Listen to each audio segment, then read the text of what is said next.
Hey, happy Sunday. How are you? I'm going to start off with the produce stories. People like them, so we're going to start off with produce stories every week. For those you haven't read my profile, I started as a fruit vendor on the streets of New York City in this business, and it started in my father rented four parking spaces in Met's parking garage on 40th Street, Manhattan. It's now the New York Times building.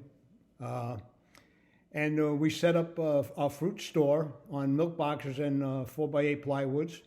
And in between 4 and 7 p.m., tens of thousands of people passed, and we literally sold 2 truckloads of fruit. I would sell, in those hours, 200 cherries, 200 grapes every day. Yeah, that's the kind of volume we did on the streets. I also we had push carts, and I used to go in up on Broadway and 7th Avenue, and these big metal push carts with steel wheels, and they were so heavy. And it would look like you had a little fruit stand on you never saw the cart, you saw just fruit. Okay, so for any politically correct people, turn it off now, because I'm going to talk about hawking and some things I used to say.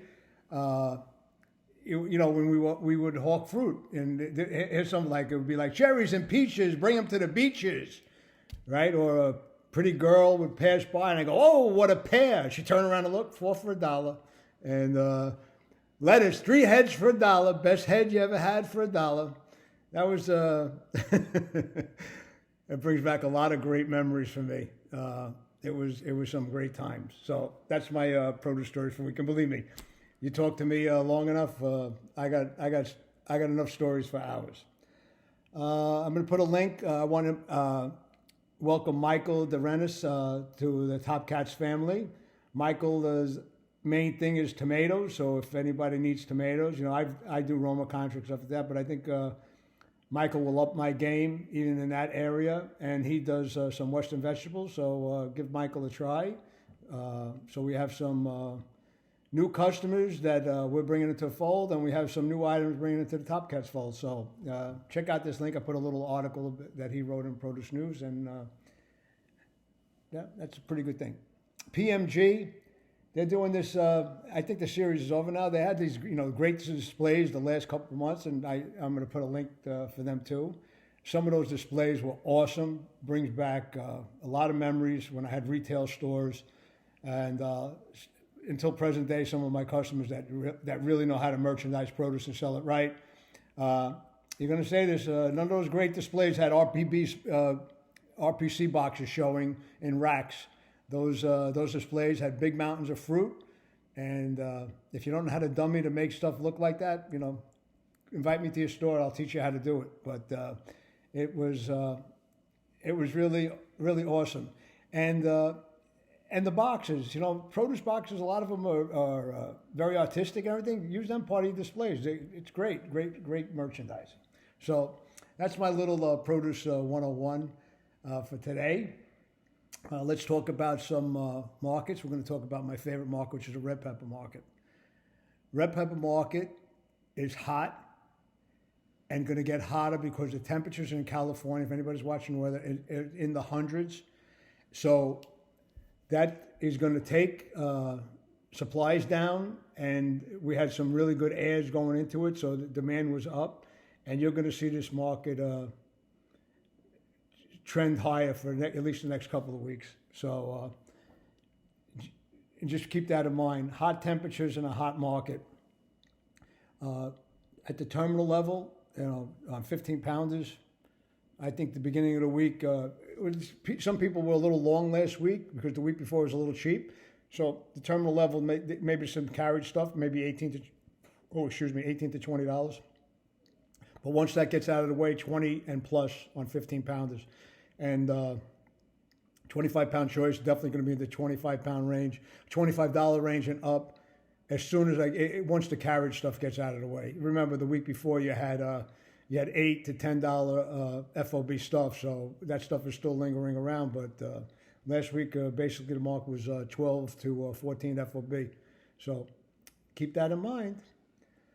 Also, and I want to tell you, I have to mention this, a little produce 101. When you have these kind of temperatures and you have a hot market, and you call an inspection on something with a little shriveled or marginal inspections, I'm telling you, it's just not the right thing to do. I've been doing this my whole life. I pride myself in trying to do the right thing all the time, and that doesn't mean I'm a one-way street. It means I do the right thing for the growers and for the customers. But anybody that just is going to hand in a marginal inspection, when I just told you it's going to be 110, 105 degrees, they don't grow these peppers indoor. They're all field grown. So if a little shrivel and you get I could tell you I would probably end relationships if someone tried to hold us to a cross. I'm not talking about if stuff, has a serious problem. We all know what I'm talking about. Anything with a marginal thing, it's just not right. Not in this type of market. I understand when the markets are cheap, but this is going to be. I really believe this might be a demand exceeds market. As it wasn't for the end of the month coming up, I would say definitely, but just keep that in mind. Another very, very big factor is trucks.